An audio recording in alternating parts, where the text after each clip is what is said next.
Excellencies, distinguished delegates, participants, ladies and gentlemen, in today's briefing session, I would like to brief you all of Indonesia's plan in developing the green infrastructure to achieve its emission reduction target. Indonesia is committed to reducing emissions by 31.9% by 2030 with our national capacity and by 43.2% with international support. We are also very committed to be able to achieve net zero by the year of 2060. To support this ambition, Indonesia will focus on 5 major initiatives, particularly focusing on building the green infrastructure. First, increasing the capacity of our renewable energy. Indonesia has the potential to build 22 gigawatts of geothermal power, 75 gigawatt of hydropower, about 6.6 gigawatt of solar and biomass, and about 60.6 gigawatt of wind power. Our electricity development plan 2022 to 2030 is the first of such plan with commitment to build more capacity of electricity from renewable resources. But Indonesia has more potential in renewable energy development than just in electricity.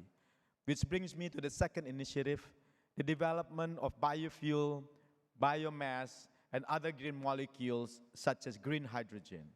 By 2023, Indonesia has already developed B35, replacing about 35% of our diesel oil with FAME. And Pertamina has also launched recently Green Pertamax, which is comprised of gasoline as well as bioethanol, and targeting to be able to achieve E20 before 2030.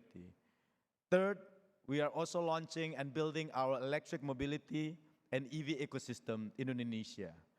With about 26% of the world's resources in nickel, Indonesia has the ambitious plan to make batteries with a capacity of more than 140 gigawatt hour in the year of 2030. Other ASEAN member states also have great potentials, such as the Philippines, which are actually also has a very significant potential in developing nickel.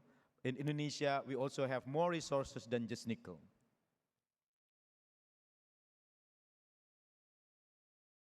And third, we are also trying to actually build also our capability and also our capacity in the area of not only biofuel, but we are also building our ability to be able to connect the green industry cluster.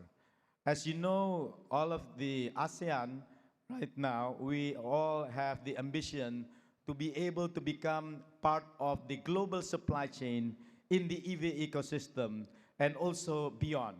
And therefore, to be able to develop a much more cohesive EV ecosystem, we need to also be able to connect our green industry cluster through what we call the green ASEAN grid. And that is also one of the key outcomes of today's ASEAN summit, is that how are we going to be able to connect the ASEAN member states through what we call the ASEAN grid.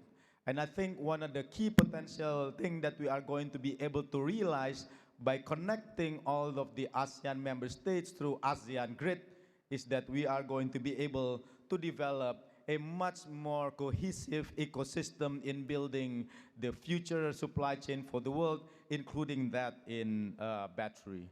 Lastly, the development of the EV ecosystem as well as the manufacturing capacity will not be able to be realized without the connectivity amongst the ASEAN member states. And therefore, building green ports and storage for the green molecules, such as green hydrogens and sustainable aviation fuel, is one of the key elements of how are we going to be able to develop a much more cohesive ecosystem and much more regionalized supply chain in being able to develop this EV ecosystem. So some of the examples that we are actually seeing right now, for example, that there is an emerging hydrogen market that will be created of about 1.4 trillion market by the year of 2050, and therefore Indonesia right now is pushing for this initiative. Indonesia is still at the very nascent state of green hydrogen development.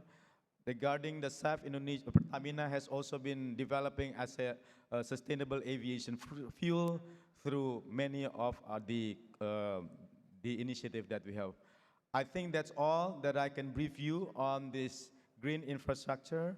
We hope that we'll actually give you some ideas about the topic that we will discuss in the following panel. Thank you very much.